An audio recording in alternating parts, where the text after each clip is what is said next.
ಪ್ರೀತಿಯ ವಿದ್ಯಾರ್ಥಿಗಳೇ ಮತ್ತು ವೀಕ್ಷಕರೇ, ಎಲ್ಲರಿಗೂ ಜ್ಞಾನ ಬೆಳಗು ಯೂಟ್ಯೂಬ್ ಚಾನಲ್ಗೆ ಸ್ವಾಗತ.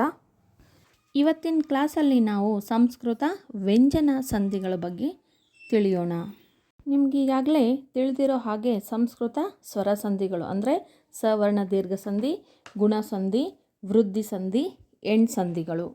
ಸಂಸ್ಕೃತ ವ್ಯಂಜನ ಸಂಧಿಗಳು ಅಂದರೆ ಜಸ್ತ್ವ ಸಂಧಿ, ಶ್ಚುತ್ವ ಸಂಧಿ, ಅನುನಾಸಿಕ ಸಂಧಿ.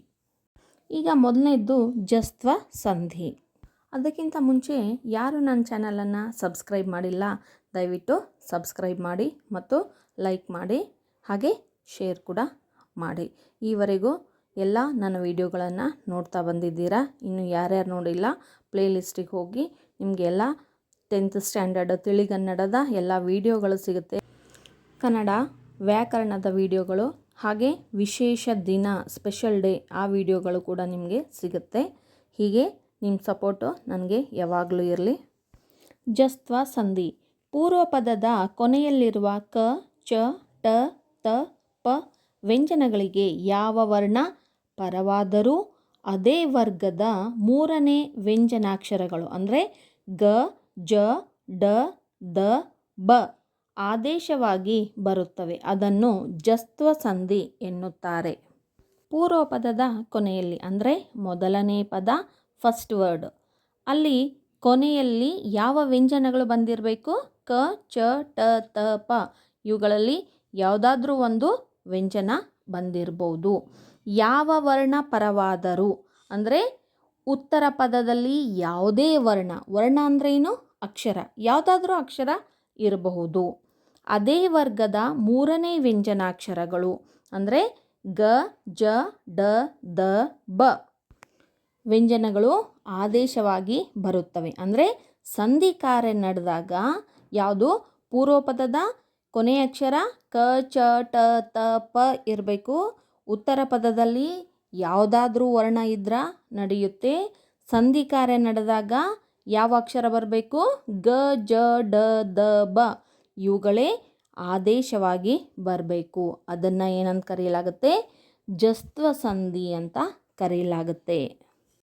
ಅದು ಕ್ರಮವಾಗಿ ಆದೇಶವಾಗಿ ಬರಬೇಕು. ಅಂದರೆ ಕಕ್ಕೆ ಗನೇ ಆದೇಶವಾಗಿ ಬರಬೇಕು, ಚಕ್ಕೆ ಜ, ಟಕ್ಕೆ ಡ, ತಕ್ಕೆ ದ, ಪಕ್ಕೆ ಬನೇ ಆದೇಶವಾಗಿ ಬರಬೇಕು. ಉದಾಹರಣೆ: ಪೂರ್ವಪದ ಪ್ಲಸ್ ಉತ್ತರ ಪದ ಈಸ್ ಈಕ್ವಲ್ ಟು ಸಂಧಿ ಪದ.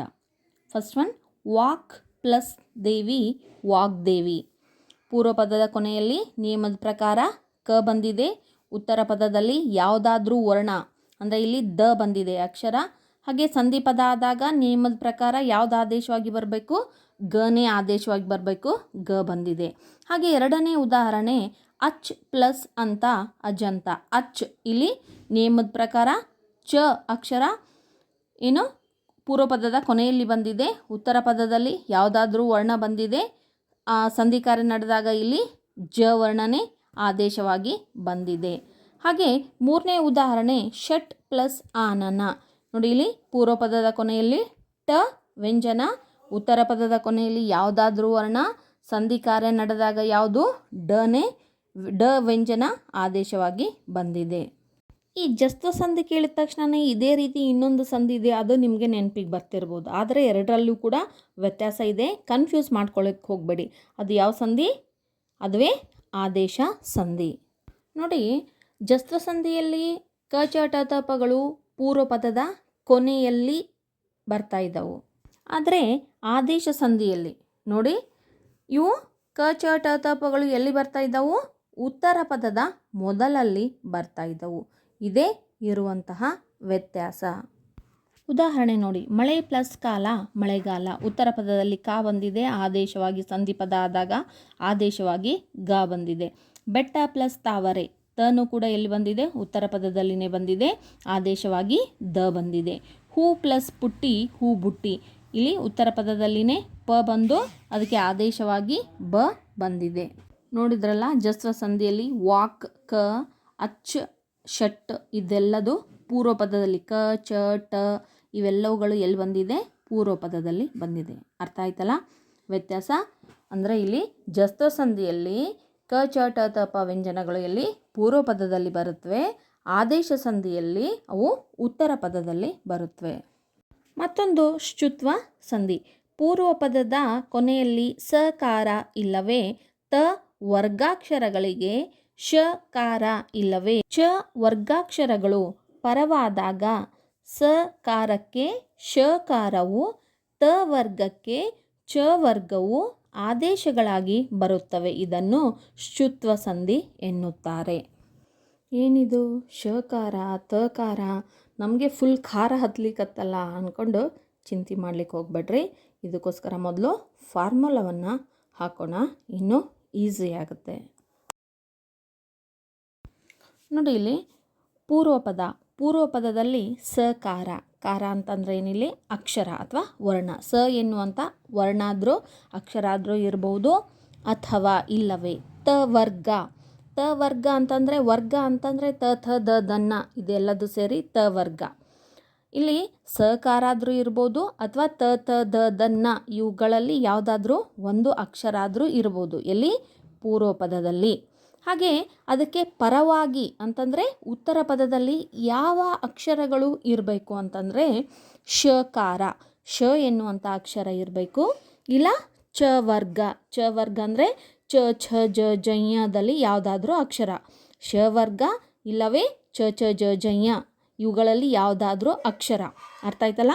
ಪೂರ್ವ ಪದದಲ್ಲಿ ಸಕಾರ ಇಲ್ಲವೇ ತಕಾರ ಇರಬೇಕು, ಉತ್ತರ ಪದದಲ್ಲಿ ಶಕಾರ ಇಲ್ಲವೇ ಚ ವರ್ಗ ಇರಬೇಕು. ಹಾಗಾದರೆ ಸಂಧಿ ಪದ ಆದಾಗ, ಸಂಧಿ ಕಾರ್ಯ ನಡೆದಾಗ ಇಲ್ಲಿ ಶಕಾರನೇ ಆದೇಶವಾಗಿ, ಸ ಮತ್ತು ಶಕ್ಕೆ ಏನಿಲ್ಲಿ ಶಕಾರನೇ ಆದೇಶವಾಗಿ ಬರಬೇಕು. ತ ವರ್ಗಕ್ಕೆ ಚ ವರ್ಗ ಪರವಾದಾಗ ಇಲ್ಲಿ ಸಂಧಿ ಪದ ಆದಾಗ ಚ ವರ್ಗನೇ ಪರವಾಗಿ ಬರಬೇಕು. ಅಂದಾಗ ಮಾತ್ರ ಅದನ್ನು ಏನಂತ ಕರೆಯಲಾಗುತ್ತೆ? ಶ್ಚುತ್ವ ಸಂಧಿ ಅಂತ ಕರೆಯಲಾಗುತ್ತೆ. ನೋಡಿ, ಶ್ಚುತ್ವ ಪ್ರನೌನ್ಸ್ ಮಾಡೋಕ್ಕೂ ಕೂಡ ಕಷ್ಟ ಆಗುತ್ತೆ, ಕೆಲವೊಬ್ಬರಿಗೆ ಉಚ್ಚಾರ ಮಾಡೋಕ್ಕೂ ಬರಲ್ಲ. ಇಲ್ಲಿ ಶ ಪ್ಲಸ್ ಚ ಪ್ಲಸ್ ಉ, ಶ್ಚು. ತ್ವ ಅಂದರೆ ತ ಪ್ಲಸ್ ವ ಪ್ಲಸ್ ಅ, ತ್ವ, ಶ್ಚುತ್ವ. ಓಕೆ, ಹಾಗಾದರೆ ಎಕ್ಸಾಂಪಲ್ಸನ್ನು ನೋಡೋಣ. ಉದಾಹರಣೆ, ಮನಸ್ ಪ್ಲಸ್ ಶುದ್ಧಿ ಮನಶ್ಚುದ್ಧಿ. ಮನಸ್ ಪೂರ್ವ ಪದದ ಕೊನೆಯ ಅಕ್ಷರ ಯಾವುದಿದೆ? ಸ ಇದೆ. ಉತ್ತರ ಪದದಲ್ಲಿ ಶ ಬಂದಿದೆ. ಸಂಧಿ ಪದ ಆದಾಗ ಇಲ್ಲಿ ಶನೇ ಬಂದಿದೆ ನೋಡಿ, ಹೌದಾ? ಪೂರ್ವ ಪದದಲ್ಲಿ ಸ ಇದ್ದು ಉತ್ತರ ಪದದಲ್ಲಿ ಅಂದರೆ ಅದಕ್ಕೆ ಪರವಾಗಿ ಶ ಬಂದಿದ್ದು, ಸಂಧಿ ಪದ ಯಾವುದು? ಶನೇ ಬಂದಿದೆ. ಹಾಗೆಯೇ ಸೆಕೆಂಡ್ ಎಕ್ಸಾಂಪಲ್, ಸತ್ ಪ್ಲಸ್ ಚಿತ್ರ ಸಚ್ಚಿತ್ರ. ಅಂದರೆ ಇಲ್ಲಿ ಪೂರ್ವ ಪದದ ಕೊನೆಯಲ್ಲಿ ತಕಾರ ಬಂದಿದೆ. ಹಾಗೆಯೇ ಉತ್ತರ ಪದದ ಮೊದಲನೇ ಅಕ್ಷರ ಯಾವುದಿದೆ? ಚ ವರ್ಗದಲ್ಲಿ ಯಾವುದಾದ್ರೂ ಆಗಿರ್ಬೋದು. ಇಲ್ಲಿ ತ ವರ್ಗದಲ್ಲಿ ಯಾವುದಾದ್ರೂ ಆಗಿರ್ಬೋದು. ಇಲ್ಲಿ ತ ಇದೆ, ಇಲ್ಲಿ ಚ ಇದೆ. ಆದೇಶವಾಗಿ ಬಂದದ್ದು ಯಾವುದು? ಸಚ್ಚಿತ್ರ ಅಂತಂದರೆ ಇಲ್ಲಿ ಚನೇ ಆದೇಶವಾಗಿ ಬಂದಿದೆ.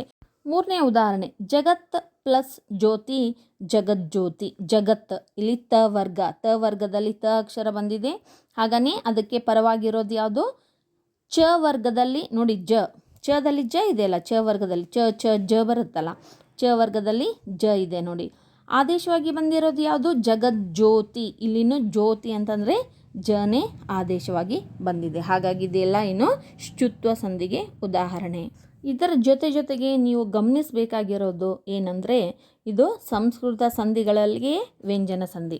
ನೋಡಿ, ಇಲ್ಲಿ ಪೂರ್ವ ಪದದ ಕೊನೆಯ ಅಕ್ಷರಗಳೆಲ್ಲ ವ್ಯಂಜನಗಳು ಬಂದಿದ್ದವು. ಹಾಗೆ ಉತ್ತರ ಪದದ ಮೊದಲನೇ ಅಕ್ಷರಗಳು ಎಲ್ಲವೂ ಕೂಡ ವ್ಯಂಜನಗಳು ಬಂದಿದ್ದವು. ವ್ಯಂಜನ ಅಂದರೆ ಏನನ್ನೋದು ನಿಮ್ಗೆ ಗೊತ್ತು. ಕದಿಂದ ಳವರೆಗಿನ ಅಕ್ಷರಗಳನ್ನು ವ್ಯಂಜನಗಳಂತ ಕರೆಯಲಾಗುತ್ತೆ. ಇನ್ನು ಹೆಚ್ಚಿನ ಎಕ್ಸಾಂಪಲ್ಸನ್ನು ನೋಡೋಣ. ಪಯಸ್ ಪ್ಲಸ್ ಶಯನ ಪಯಶಯನ. ಯಶಸ್ ಪ್ಲಸ್ ಚಂದ್ರಿಕೆ ಯಶಶ್ಚಂದ್ರಿಕೆ. ಸತ್ ಪ್ಲಸ್ ಚಿತ್ರ ಸಚ್ಚಿತ್ರ. ಸತ್ ಪ್ಲಸ್ ಜನ ಸಜ್ಜನ. ಮನಸ್ ಪ್ಲಸ್ ಶಾಂತಿ ಮನಃಶಾಂತಿ. ಮತ್ತೊಂದು ಸಂಧಿ ಅನುನಾಸಿಕ ಸಂಧಿ. ವರ್ಗ ಪ್ರಥಮ ಅಕ್ಷರಗಳಿಗೆ ಯಾವ ಅನುನಾಸಿಕ ಅಕ್ಷರ ಪರವಾದರೂ ಅವುಗಳಿಗೆ, ಅಂದರೆ ಕ ಚ ಟ ತ ಪ ವ್ಯಂಜನಗಳಿಗೆ ಕ್ರಮವಾಗಿ ಅದೇ ವರ್ಗದ ङ ಞ ಣ ನ ಮ ವ್ಯಂಜನಗಳು ಆದೇಶವಾಗಿ ಬರುತ್ತವೆ. ನೋಡಿ, ಅನುನಾಸಿಕ ಸಂಧಿಯನ್ನು ತಿಳ್ಕೊಳ್ಳೋದಕ್ಕಿಂತ ಮುಂಚಿತವಾಗಿ ಅನುನಾಸಿಕ ಅಂದರೆ ಏನು ಅನ್ನೋದನ್ನು ತಿಳ್ಕೊಬೇಕು. ಅನು ಅಂತಂದರೆ ಸಹಾಯ, ನಾಸಿಕ ಅಂದರೆ ಮೂಗು, ಮೂಗಿನ ಸಹಾಯದಿಂದ ಉಚ್ಚಾರ ಮಾಡುವಂತಹ ಅಕ್ಷರಗಳು. ಇಲ್ಲಿ ನೋಡಿ ಕಾಣ್ತಾ ಇದೆಯಲ್ಲ ವರ್ಗ. ವರ್ಗ ಅಂದರೆ ಕ ವರ್ಗ, ಚ ವರ್ಗ, ಟ ವರ್ಗ, ತ ವರ್ಗ ಇವನ್ನೆಲ್ಲ ವರ್ಗ ಅಂತ ಕರಿತಾ ಇದ್ವಿ. ವರ್ಗದಲ್ಲಿ ಬರುವಂಥ ಅಕ್ಷರಗಳನ್ನು ಏನಿಲ್ಲಿ ಪುನಃ ಭಾಗಗಳನ್ನಾಗಿ ಮಾಡಲಾಗಿದೆ. ಕ ವರ್ಗ ಅಲ್ಪ ಪ್ರಾಣ, ಮಹಾಪ್ರಾಣ, ಅನುನಾಸಿಕ. ಇಲ್ಲಿ ಖ ಎನ್ನುವಂಥದ್ದು ಅಲ್ಪ ಪ್ರಾಣ, ಖ ಎನ್ನುವಂಥದ್ದು ಮಹಾಪ್ರಾಣ, ಗ ಎನ್ನುವಂಥದ್ದು ಅಲ್ಪ ಪ್ರಾಣ, ಘ ಎನ್ನುವಂಥದ್ದು ಮಹಾಪ್ರಾಣ. ಕೊನೆಯಲ್ಲಿ ಬರ್ತಕ್ಕಂತಹ ಅಕ್ಷರಗಳು ङ, ಯ ಇವೆಲ್ಲವುಗಳು ಏನಾಗಿದೆ ವರ್ಗದ ಕೊನೆಯಲ್ಲಿ ಬರುವಂಥ ಅಕ್ಷರಗಳು ಎಲ್ಲವುಗಳು ಏನಾಗಿದ್ದವು ಅನುನಾಸಿಕಗಳು ಆಗಿದ್ದವು. ಅಂದರೆ ಇವುಗಳನ್ನು ಮೂಗಿನ ಸಹಾಯದಿಂದ ಉಚ್ಚಾರ ಮಾಡಲಾಗುತ್ತೆ. ನೋಡಿ ಇಲ್ಲಿ ನಿಯಮದ ಪ್ರಕಾರ ವರ್ಗ ಪ್ರಥಮ ಅಕ್ಷರಗಳಿಗೆ ಯಾವ ಅನುನಾಸಿಕ ಅಕ್ಷರ ಪರವಾದರು. ವರ್ಗದ ಪ್ರಥಮ ಅಕ್ಷರಗಳು ಅಂದರೆ ಏನಿಲ್ಲಿ ವರ್ಗ ಕ, ಚ, ಟ, ತ, ಪ ಇವುಗಳು ವರ್ಗದ ಪ್ರಥಮ ಅಕ್ಷರಗಳು.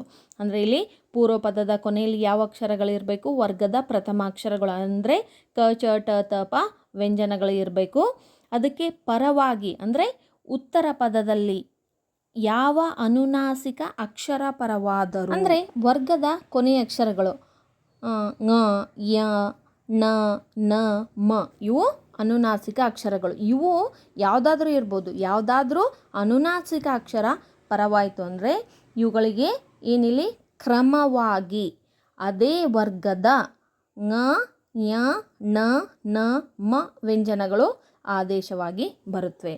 ಅಂದರೆ ಇಲ್ಲಿ ಅದೇ ವರ್ಗದ ಸಂಧಿ ಪದ ಅಥವಾ ಸಂಧಿ ಕಾರ್ಯ ನಡೆದಾಗ ಯಾವ ಪೂರ್ವ ಪದದ ಕೊನೆಯಲ್ಲಿ ಯಾವುದು ವರ್ಗ ಬಂದಿರುತ್ತಲ್ಲ, ಅಕಸ್ಮಾತ್ ಕ ವರ್ಗ ಬಂತಂದರೆ ಕ ವರ್ಗದ ಅನುನಾಸಿಕ ಅಕ್ಷರ ಯಾವುದು ङ, ಇಲ್ಲಿ ঙನೇ ಬರಬೇಕು. ಅಕಸ್ಮಾತ್ ಪೂರ್ವ ಪದದ ಕೊನೆಯಲ್ಲಿ ಟ ಬಂತು ಅಂತಂದರೆ ಟ ವರ್ಗದ ಅನುನಾಸಿಕ ಯಾವುದು ಕೊನೆಯಲ್ಲಿ ಬರ್ತಕ್ಕಂಥ ಅಕ್ಷರ ಣನೇ ಆದೇಶವಾಗಿ ಬರಬೇಕು. ಅಂದಾಗ ಮಾತ್ರ ಅದನ್ನು ಅನುನಾಸಿಕ ಸಂಧಿ ಅಂತ ಕರೀಲಾಗುತ್ತೆ. ಇಲ್ಲೇ ಎಕ್ಸಾಂಪಲ್ ನೋಡಿಬಿಡಿ. ಪೂರ್ವ ಪದ ದಿಕ್ ಪ್ಲಸ್ ನಾಗ ದಿನ್ನಾಗ ಅಂದರೆ ದಿಕ್ ಪೂರ್ವ ಪದದ ಕೊನೆಯಲ್ಲಿ ಕ ವರ್ಗ ಬಂದಿದೆ. ಉತ್ತರ ಪದದಲ್ಲಿ ಯಾವುದಾದ್ರೂ ಅನುನಾಸಿಕ ಬರ್ಬೋದು ಅಂತ ಹೇಳಿದ್ದಾರೆ. ಅಂದರೆ ಇಲ್ಲಿ ನ ಎನ್ನುವಂಥದ್ದು ಕೂಡ ಅನುನಾಸಿಕನೇ. ಅದೇ ಸಂಧಿ ಪದ ಆದಾಗ ಅದೇ ವರ್ಗದ ಕೊನೆಯ ಅಕ್ಷರ ಅಲ್ಲಿ ಅನುನಾಸಿಕನೇ ಏನಾಗಬೇಕು ಅಲ್ಲಿ ಆದೇಶವಾಗಿ ಬರಬೇಕು. ಅಂದರೆ ಇಲ್ಲಿ ಕಕ್ಕೆ ಯಾವುದು ಕ ಕ ಗ ಗ ঙನೇ ದಿನ್ನಾಗ ಅದೇ ঙನೇ ಆದೇಶವಾಗಿ ಬಂದಿದೆ. ಇಲ್ಲಿ ನೋಡಿ ನೆಕ್ಸ್ಟ್ ಉದಾಹರಣೆ ಷಟ್ ಪ್ಲಸ್ ಮಾಸ ಷಣ್ಮಾಸ. ಇಲ್ಲಿ ಕೊನೆಯದಾಗಿ ಟ. ಹಾಗೆಯೇ ಮ ಎನ್ನುವಂಥದ್ದು ಯಾವುದಾದ್ರೂ ಒಂದು ಅನುನಾಸಿಕ ಆಗಿದೆ. ಹಾಗೆಯೇ ಇಲ್ಲಿ ಆದೇಶವಾಗಿ ಬರ್ತಕ್ಕಂಥದ್ದು ಟದ ಒಂದು ಅನುನಾಸಿಕ ಯಾವುದಾಗಿದೆ ಣ ಆಗಿದೆ. ನೋಡಿ ಈ ಉದಾಹರಣೆಗಳಲ್ಲೆಲ್ಲ ಗಮನಿಸಿ. ಕಕ್ಕೆ ङ, ಚಕ್ಕೆ ಞ, ಟಕ್ಕೆ ಣ, ತಕ್ಕೆ ನ, ಪಕ್ಕೆ ಮನೇ ಆದೇಶವಾಗಿ ಬಂದಿದೆ. ಅಂದರೆ ವರ್ಗದ ಪ್ರಥಮ ಅಕ್ಷರಗಳಿಗೆ ಕೊನೆಯ ಅಕ್ಷರ ಅಂದರೆ ಅನುನಾಸಿಕನೇ ಆದೇಶವಾಗಿ ಬಂದಿದೆ. ಈ ವಿಡಿಯೋನ ಸ್ಕಿಪ್ ಮಾಡ್ದೇನೆ ನೋಡಿ, ನಿಮಗೆ ಸರಿಯಾಗಿ ಅರ್ಥ ಆಗುತ್ತೆ. ಇನ್ನೂ ಕ್ಲಿಯರಾಗಿ ಅರ್ಥ ಆಗಬೇಕಂದ್ರೆ ವಿಡಿಯೋನ ಮತ್ತೆ ಮತ್ತೆ ನೋಡಿ. ಹಾಗೆ ಸಬ್ಸ್ಕ್ರೈಬ್ ಮಾಡೋದು, ಶೇರ್ ಮಾಡೋದನ್ನು ಮರಿಬೇಡಿ. ಧನ್ಯವಾದಗಳು.